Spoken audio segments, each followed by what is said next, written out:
dos cosas. Primero, el avance en las investigaciones de la Fiscalía para ver cómo se van presentando las cosas, la opinión del Ministerio Público. Yo espero que sea justicia pronta y expedita, que no se archive el caso. Esto lo descarto porque decía que Hermanero es un hombre recto, íntegro. Pero de todas maneras voy a esperar. Lo otro es que hay tres maneras de solicitar la consulta, ya lo hemos dicho, que sea la gente que lo solicite. Para eso se requiere reunir antes del día 15 de septiembre alrededor de 1.500.000, 1.600.000 firmas. Ya nosotros hicimos una vez un ejercicio así, cuando queríamos que se consultara sobre la reforma energética. Y como se dice coloquialmente, nos batearon. Reunimos más de 3 millones de firmas. Pero en la Corte, en aquellos tiempos, se decidió que era improcedente. Ahora son otros tiempos. Bueno, pero eso es lo primero, que los ciudadanos puedan reunir las firmas. Lo segundo es que, de acuerdo a la ley, pueden también solicitar la reelección de la consulta una tercera parte de los legisladores. Podrían hacerlo. Y lo tercero es que el presidente de la República tiene también la facultad para solicitarlo. En mi caso voy a esperar el tiempo razonable, porque si lo solicita el ciudadano con sus firmas, ya no pasa aprobación al Congreso, sino va directo a la Suprema Corte de Justicia para ver si es constitucional la consulta. Si la Corte decide que es constitucional la consulta, va ya al INE a que se organice la consulta. Si lo solicita la tercera parte de los legisladores o el presidente, todavía se requiere que en la Cámara de Diputados y en la Cámara de Senadores se apruebe con mayoría simple. Pasa ese trámite, en el primer caso no. Entonces se tendría que tener mayoría, si yo la solicito, para que pase a la Suprema Corte de Justicia, que también ahí van a decidir si es constitucional o no. Mayoría simple en el Congreso, o sea, es decir, la mitad más uno. Entonces yo me voy a esperar hasta ver si se organizan los ciudadanos, si los legisladores lo hacen, pero creo que es necesario. ¿Por qué lo voy a hacer si los ciudadanos no alcanzan a tener las firmas o los legisladores no se ponen de acuerdo y obtienen las firmas? Lo voy a hacer porque no quiero parecer verdugo, y además porque me he comprometido a mandar obedeciendo. Entonces, se hace la solicitud, si la Corte dice que es constitucional la consulta, va a el INE y se le pregunta al pueblo. ¿Qué se le va a preguntar? Si yo hago la solicitud, yo tengo que fundarla como también la tienen que fundar los ciudadanos que la soliciten y los legisladores. O sea, ¿por qué? Y se tiene que presentar también un proyecto de pregunta. ¿Qué se le va a preguntar? ¿Qué quiero que se le pregunte al ciudadano? Esto en el caso de que sea el presidente el que solicite la consulta. Entonces, no nos adelantemos, vamos a esperar. Ya políticamente ustedes saben, lo he dicho desde que tomé posesión en mi discurso, de que yo soy partidario de ver hacia adelante, que en el caso de los expresidentes, independientemente si tienen o no tienen fuero, porque eso es otro asunto que tiene que debatirse, y ojalá y los abogados constitucionalistas, penalistas, empiecen también a debatir sobre esto, porque estamos en el terreno de lo inédito, es muy importante. Y como aquí se ha dicho, sin estridencias, sin golpes, sin ataques, de manera serena, responsable, vamos a aclarar todo. El que nada debe, nada teme.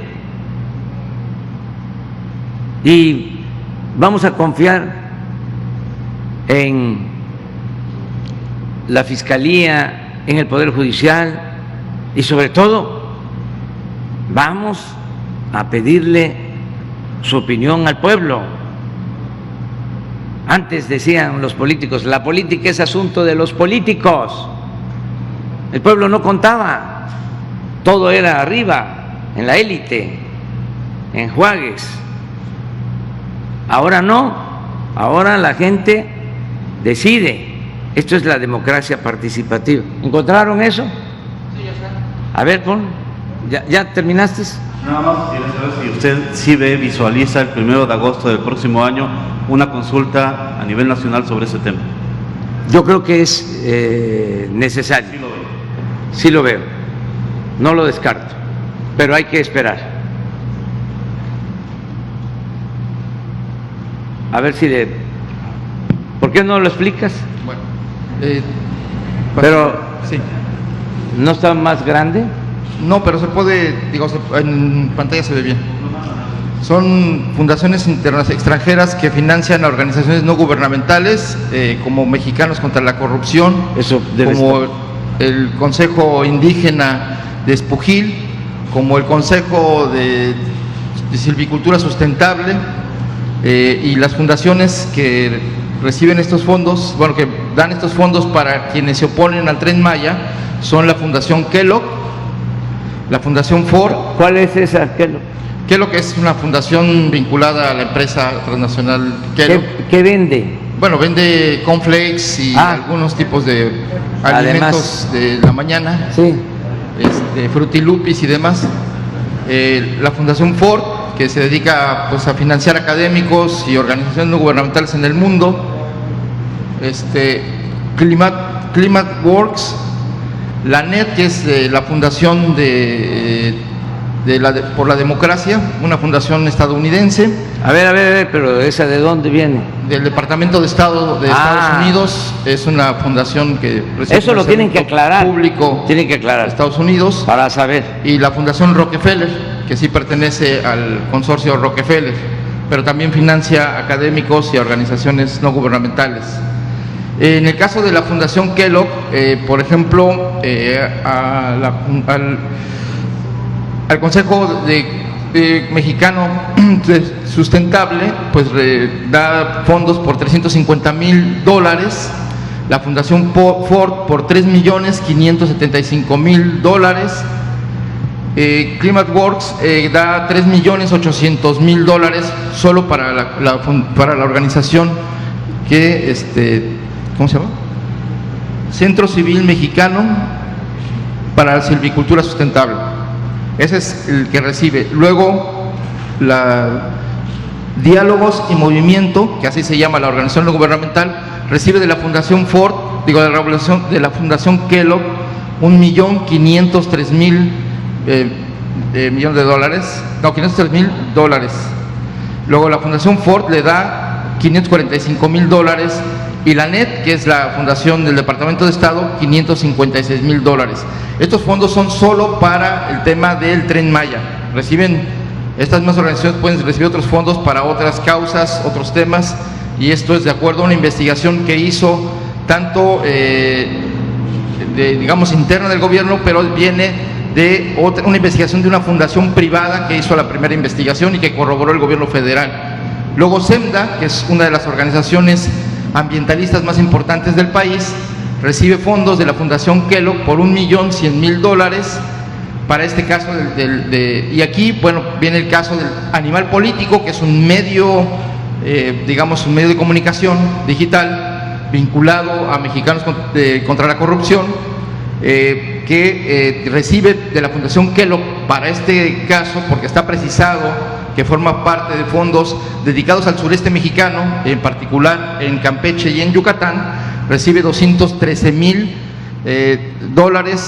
de la Fundación Kellogg, además de la Fundación Ford, $480.000. En el caso de una organización no gubernamental de Yucatán llamada Indignación, también recibe de la Fundación Kellogg $620.000. En el caso del Consejo Regional Indígena de Espujil, que en realidad es una representación que tuvo, porque ya se deslindó el consejo y los ejidatarios, pero bueno, este consejo formalmente recibe de Kellogg $585.000 para el tema de oponerse al Tren Maya. En el caso de DIMO, que quiere decir Diálogo y Movimiento, reciben de la Fundación Kellogg $280.000, de la NET, de la Fundación por la Democracia del Departamento de Estado, reciben $140.000. Y algo que es de destacar es que la organización no gubernamental Mexicanos contra la Corrupción también recibe fondos para oponerse al Tren Maya de estas fundaciones, en particular de la Fundación Ford, $220.000, y de la NET, de la Fundación del Departamento de Estado, $90.000, así como $25.000 de la Fundación Rockefeller. Esto es financiamiento extranjero para el tema del Tren Maya. Y luego México Evalúa, que se ha dedicado a hacer una revisión de las políticas públicas del gobierno mexicano, en particular respecto al Tren Maya, recibe de la NET, de la Fundación por la Democracia, $85.000. Esto está corroborado por investigación privada como por fuentes públicas. Bueno, pues ya está informado. Ojalá y aclaren los implicados. Pues se hizo la investigación, a ver. Sí, de acuerdo a los digamos, estos son, sale y pues pública la información también en las páginas tanto de la Fundación Kellogg como de las fundaciones aquí señaladas. Existe esta información de que son investigaciones o financian temas del sureste mexicano, de Yucatán, de Campeche y en particular del Tren Maya. Entonces está enfocado a proyectos de investigación y de investigación periodística como de investigación académica respecto al Tren Maya, pero bueno, curiosamente, aquí lo importante es que todas estas organizaciones han sido quienes se han opuesto abiertamente, incluso presentando juicios jurídicos contra el Tren Maya. Esa es amparos y demás. Entonces, está interesante la información, porque va a haber aclaración. Desde luego que van a ejercer su derecho de réplica, y esto es transparencia, transparentar todo, que es la regla de oro de la democracia. Vamos con Tamaulipas y una compañera. Gracias, presidente. Si me permite, dos preguntas para usted y una para el secretario Durazo. La pregunta para usted sería, cuando se aprobó el TLC allá en los 90, pues daba las mismas oportunidades para ambos lados de la frontera. Sin embargo, lastimosamente en Tamaulipas no se aprovechó como se aprovechó de aquel lado. Hoy tenemos ciudades que son pues grandes potencias en la frontera, como McAllen, Brosville, ¿Y qué tenemos aquí en Reynosa, que con un simple aguacero se inunda la ciudad y se vuelve una catástrofe cuando nos impacta un huracán como Hanna? Tenemos, por ejemplo, Laredo, que logró convertirse en un centro aduanal muy importante de la frontera. ¿Y qué nos dejó aquí en Tamaulipas? Nos dejó un imperio de corrupción de los más grandes. Le estoy hablando de la corrupción en las aduanas. Entonces, a su gobierno que le tocan estos primeros años del TEMEC, ¿cómo puede garantizar que no nos va a volver a pasar esto? ¿Y cuál va a ser la responsabilidad compartida con los gobiernos de los estados fronterizos? Y un segundo tema, si me lo permite, abundar en esto del nuevo pacto fiscal. Se está hablando de que haya mayores participaciones a los estados, pero también me gustaría que abundáramos en la mayor fiscalización, sobre todo cuando la Auditoría Superior de la Federación señala que el 71% del dinero prófugo es el que se ejerció en estados y municipios. Eso me gustaría de su parte. Y por parte del secretario Durazo, secretario, se está hablando de avances importantes en materia de seguridad, que me gustaría saber si están aparejados a una estrategia para que esos avances estén en la percepción ciudadana, que parece ser todavía no. Es todo, presidente. Sí, mira, acerca de las participaciones, de nuevo, lo que le corresponde al Estado se maneja con independencia, porque Tamaulipas, como las 32 entidades federativas del país, tiene su autonomía. Somos un sistema político federal, por eso su Congreso local, su Tribunal Superior de Justicia. El Estado es libre y soberano. Entonces, este es un acuerdo que se hace con la participación de todos, se firma, se convierte en una ley y a partir de ahí se hace la distribución de los recursos y lo que le corresponde a Tamaulipas se entrega. Ni siquiera puede, en términos estrictamente jurídicos, hacer auditorías el gobierno federal. Corresponde a los órganos estatales. Puede ser que haya un amparo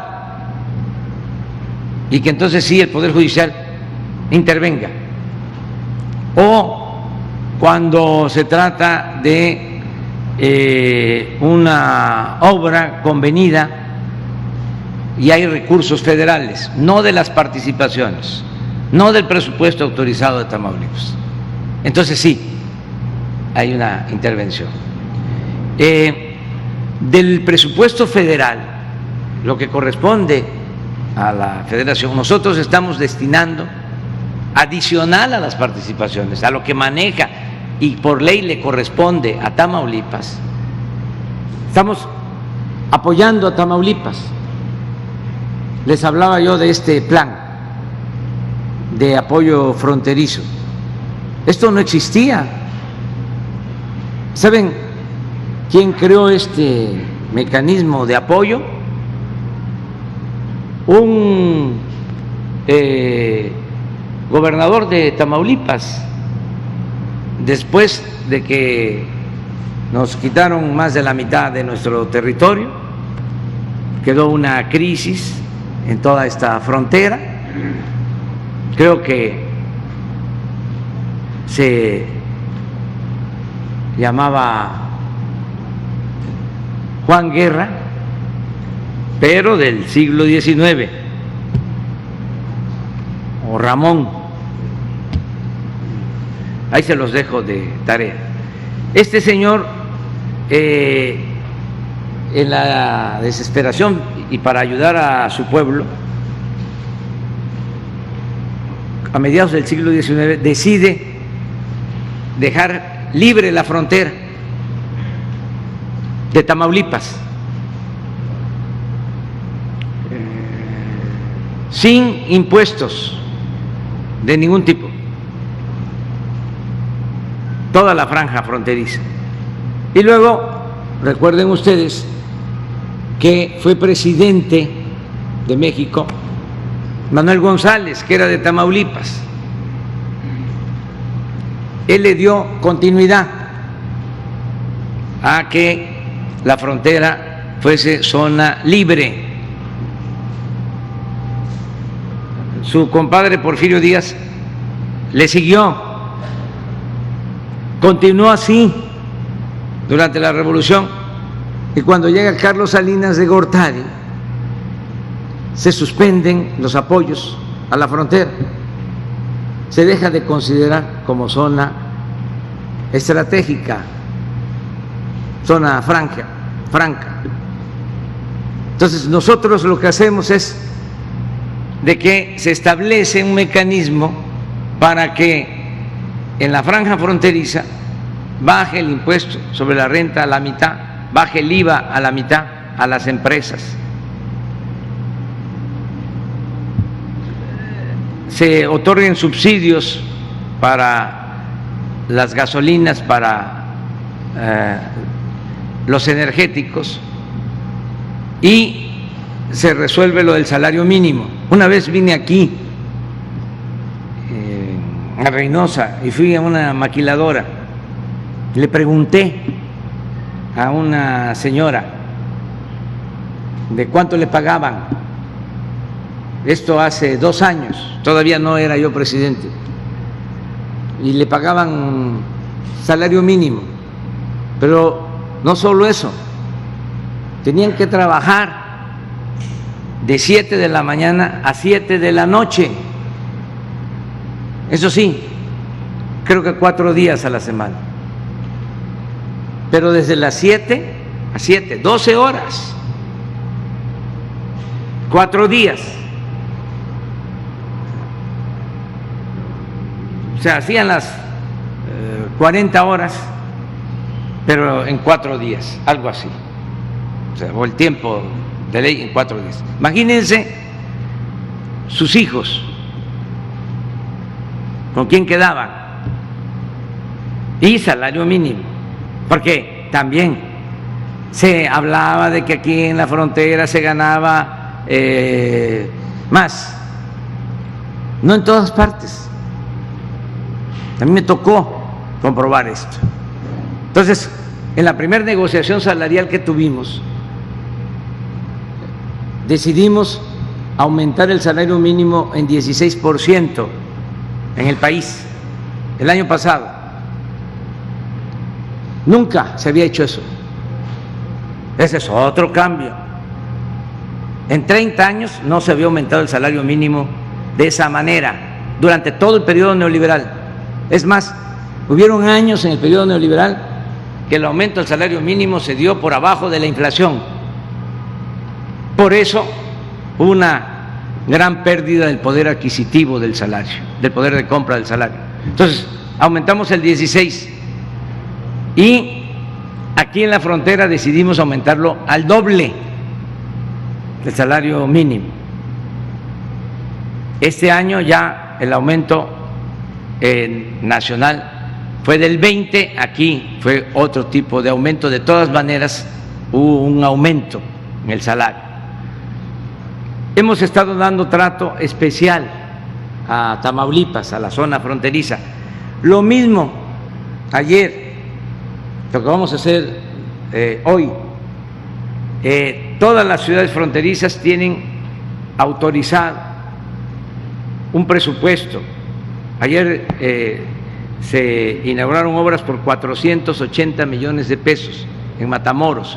Aquí también es del orden de 500 millones lo que estamos destinando. En Nuevo Laredo lo mismo, para las colonias, porque ha llegado mucha gente a vivir, a buscarse la vida aquí a Reynosa y a todas las ciudades fronterizas, y no hay servicios en las colonias, y hace falta atención en las colonias de las ciudades fronterizas. Estamos ayudando en eso. Pero no solo es eso. Aquí en Tamaulipas, y ofrezco disculpa porque me voy a tardar un poquito, porque a eso vengo a informar. Aquí en Tamaulipas hay 12.767 jóvenes 12.767 jóvenes que están trabajando de aprendices y que se les paga un salario mínimo, el salario mínimo de la frontera, para que se capaciten estos jóvenes. 12.767. Ahora que estuvimos con el ciudadano gobernador y con el equipo de seguridad, hablamos de que para enfrentar el problema de la inseguridad lo mejor es atender a los jóvenes, que no se desintegren las familias, que se atienda al pueblo. No se hacía nada de eso. A los jóvenes nada más se les llamaba ninis. O ahí están los halcones. ¿Y qué se hacía por los halcones? Nada. Nosotros tenemos que dar opciones alternativas a los jóvenes para que no los enganchen, para que no se los lleven a las filas de la delincuencia. 6.476 jóvenes de Tamaulipas tienen beca para estudiar en el nivel superior, en el nivel universitario. 6.476, reciben 2.400 pesos mensuales. Aquí todos los que estudian bachiller tienen también su beca. En escuelas públicas son 78.717 estudiantes. Los que estudian en el nivel básico, preescolar, primaria, secundaria, son 65.842 becados en Tamaulipas. Aquí estamos construyendo 3 universidades públicas aquí en Tamaulipas. Aquí 928 escuelas, 928 escuelas han recibido dinero desde la Federación a las sociedades de padres de familia para el mantenimiento de sus instalaciones escolares. Aquí 215,000 adultos mayores tienen pensión y con el COVID se les dio por anticipado, por adelantado, 2 pagos. Ahora se les dio hasta octubre, ya nada más queda noviembre y diciembre. 215,000 ancianos respetables. Aquí 18.596 niñas y niños con discapacidad tienen pensión. Aquí 3.034 niñas y niños tienen también su beca porque están en estancias infantiles. Aquí acabamos de entregar a pescadores apoyos directos, 13.856 pescadores de Tamaulipas recibieron apoyos en los últimos 2 meses. Aquí también se apoya a los productores del campo. Ayer me vieron los productores de sorgo. Es que empezamos con maíz, con frijol, arroz, trigo y leche, porque ya se establecieron precios de garantía para estos productos. Aquí, como se produce sorgo, están los productores pidiendo también que se les dé un precio preferente. Lo vamos a ver, pero ya hay ese propósito de ayudar al campo. Aquí también, y esto es muy importante, estamos construyendo sucursales del Banco del Bienestar para que la gente no tenga que trasladarse muy lejos y sacar sus apoyos. La característica de todos estos programas es que no hay intermediarios.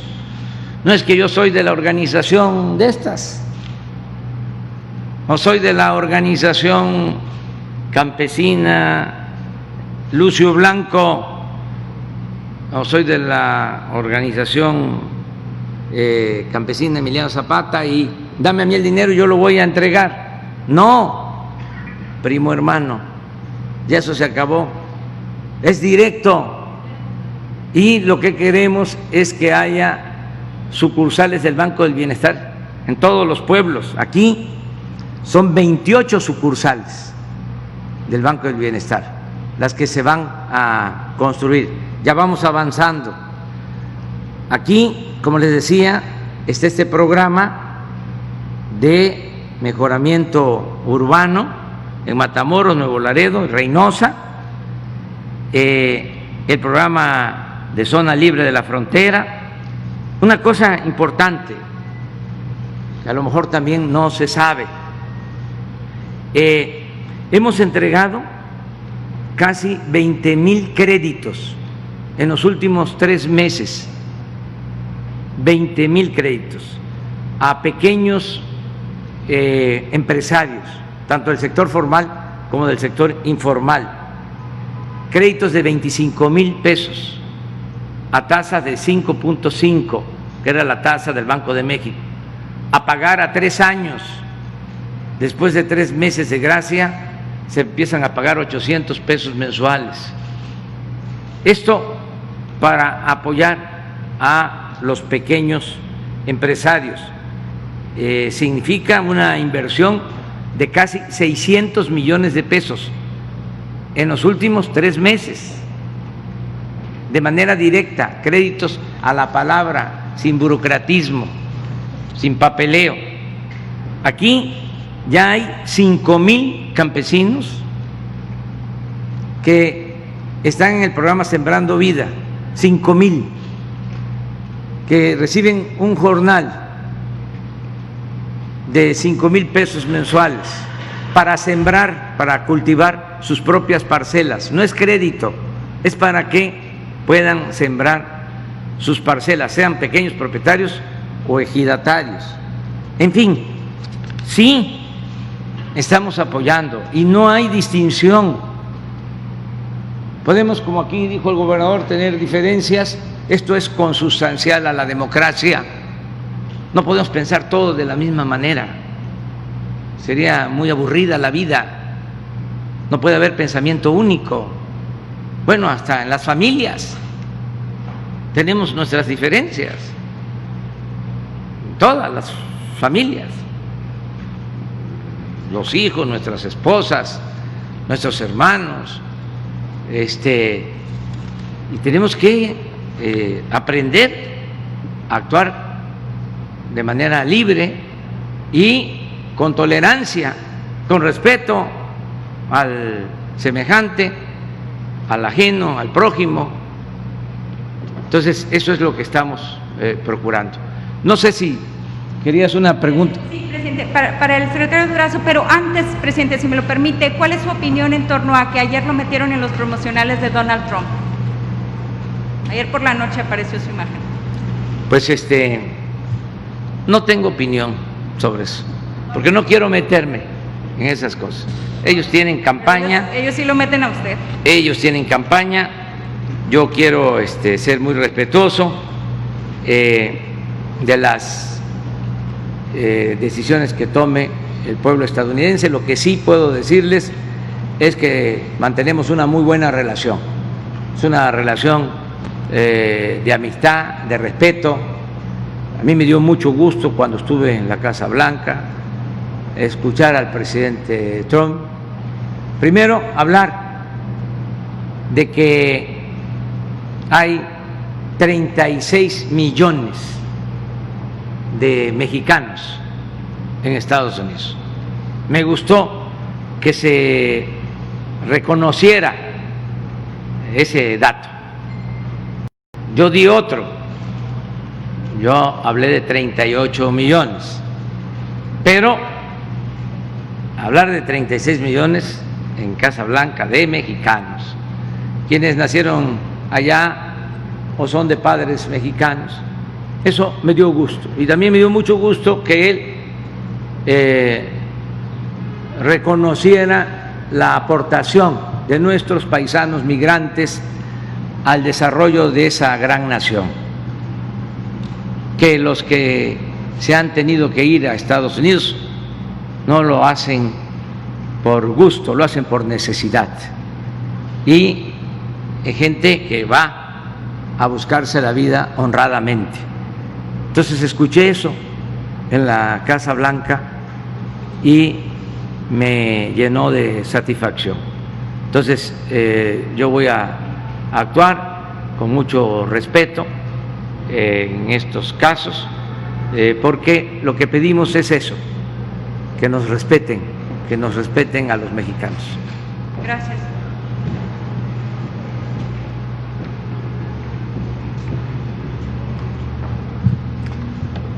Buen día, con permiso, presidente.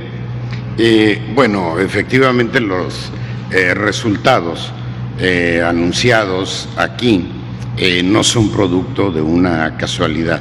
Hay detrás de ellos toda una estrategia que tratamos de aplicar en todos los estados de la República.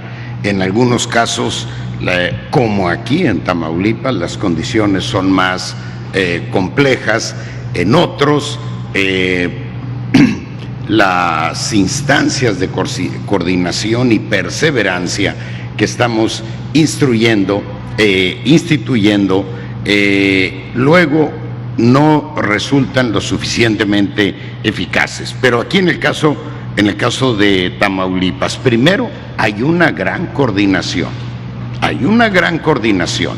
Todos los días está la Mesa Estatal de Seguridad, presidida eventualmente por el señor gobernador e invariablemente por el secretario de Gobierno, y ahí están todas las instancias federales, y ahí se define, primero se analiza la problemática del día y luego se define la respuesta que se le va a dar, a quién le toca, en qué términos, y al siguiente día, hermanito, ¿cómo te fue? A rendir cuentas. Entonces, coordinación y perseverancia, todos los días, como lo hacemos a nivel nacional. Participan la Fiscalía Estatal y la delegación de la Fiscalía General de la República, lo cual ayuda mucho a la judicialización de los casos. Ahí tenemos un problema. Tenemos que fortalecer las capacidades del Estado mexicano para judicializar de tal manera que la gente responsable de algún delito, las personas, paguen su pena. Número 2, visión amplia. Atender las causas profundas que generan la inseguridad. No me voy a detener acá porque el presidente ya dio con detalle algunos de los programas sociales. Solo diré que la política de bienestar del pueblo es uno de los grandes ejes y aciertos de este gobierno. A manera de ejemplo, regreso a Jóvenes Construyendo el Futuro, aquí en Tamaulipas son 25,000. Apoyo para el bienestar de las niñas y niños, hijos de madres trabajadoras, adultos mayores son 227,000. Son beca universal para estudiantes de educación media superior, 118,000, por poner un ejemplo. Conclusión: tenemos que atender las causas profundas que generan la inseguridad, particularmente la generación de oportunidades para los jóvenes. Estado de fuerza. Históricamente la Policía Federal venía, apagaba un fuego con unos cuantos elementos y se retiraba.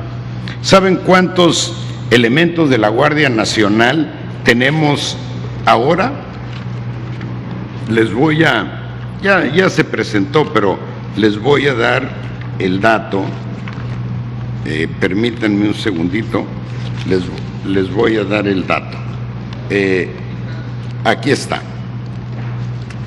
Bueno, ahí lo tienes. Si me ayudas, Jesús. Miren ustedes, De Sedena tenemos 5.277 elementos, operativos 2.867, de CEMAR 841, de ellos 731 son operativos. ¿Qué quiere decir? Que están en la calle, están en tareas de seguridad. La Guardia Nacional, 3.642. Vean ustedes, 2.914 elementos operativos. Nunca en la historia el mayor operativo de la Policía Federal llegó a movilizar este número de elementos, mucho menos a dejarlos de manera permanente. Nada más recuerden que las imágenes de policías federales expulsados de los hoteles donde se hospedaban no solo eran indignas, eran comunes. Eso se acabó. Estamos construyendo cuarteles aquí en Tamaulipas para que ni un solo elemento de la Guardia Nacional pase por esa penosa situación. Pero tenemos de manera permanente 2.914. Imaginen el estado de fuerza que eso representa. Y fuerzas estatales, vean ustedes, son 2.332. Debo reconocer que aquí hay un gran esfuerzo por mejorar la situación socioeconómica de los policías. Son de los mejores pagados en el país, son de los mejores pagados, pero bueno, son 2.140. Si debo corregir este dato, ahorita lo haremos. Esta es una parte, no solo para Tamaulipas, debo decir que 4.300, 2.300 estatales en total, incluyendo a los municipales. Sí. El otro tema, mejoramiento socioeconómico, ya lo incrementar el estado de fuerza. Hay un esfuerzo tanto de la Federación como del Estado por incrementar el estado de fuerza permanente. En el caso de la Guardia Nacional, estamos en proceso de reclutamiento. Tienen 6-7 meses de entrenamiento, salen a la calle 3-4 meses, regresan a complementar su entrenamiento 3 o 4 meses más y luego ya de manera definitiva a la calle. Entonces la presencia de la Guardia Nacional va a ir creciendo de manera progresiva en cada uno de los estados. Por supuesto, aquellos como Tamaulipas que tienen es compleja la garantía de seguridad. La otra, inteligencia sobre fuerza. Hay mucha inteligencia, hay mucho trabajo de inteligencia y se han dado golpes francamente espectaculares. Nada más que a nosotros no nos corresponde presumir la dimensión criminal de esos detenidos. En buen plan, corresponde a ustedes investigar quiénes son, porque nosotros tomamos la decisión de no, para justificar nuestro trabajo, hacerlos crecer mediáticamente. ¿Y qué ha sucedido con ellos? Que todo mundo conoce a los anteriores grandes criminales que había en el país y llegaron a ser tan famosos que ahora registraron su nombre como marca comercial. No queremos convertirlos ni en víctimas ni en modelos sociales. La Guardia Nacional, el equipamiento que tiene, ahorita debe estar, ¿cuántas patrullas tenemos a nivel nacional? 10,000. ¿Con cuántas comenzamos? Como con 4,600, de ellos 1,200 rentados en altísimos precios que echamos obviamente para abajo. El combate a la corrupción. Los elementos de la Guardia Nacional no andan pidiendo su moche, su entre, su parte y mucho menos llevándola hacia arriba.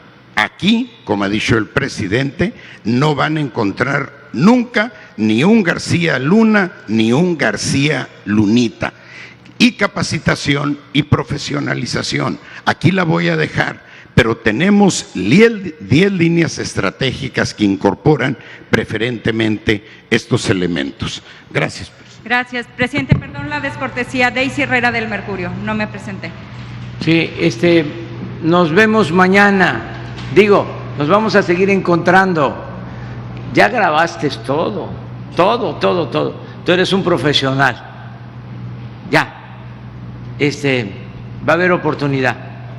Nos vamos a seguir encontrando porque vamos a desayunar y luego nos vamos a la gira. Un abrazo.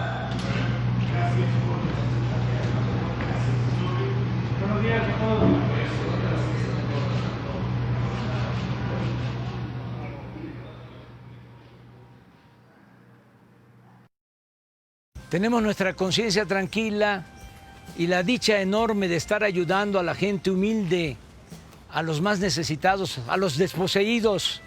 Los conservadores sostienen de que estamos llevando al país al comunismo. El Papa Francisco ha dicho que ayudar a los pobres no es comunismo, es el centro del Evangelio. Es para decirles tengan para que aprendan. Segundo informe, Gobierno de México.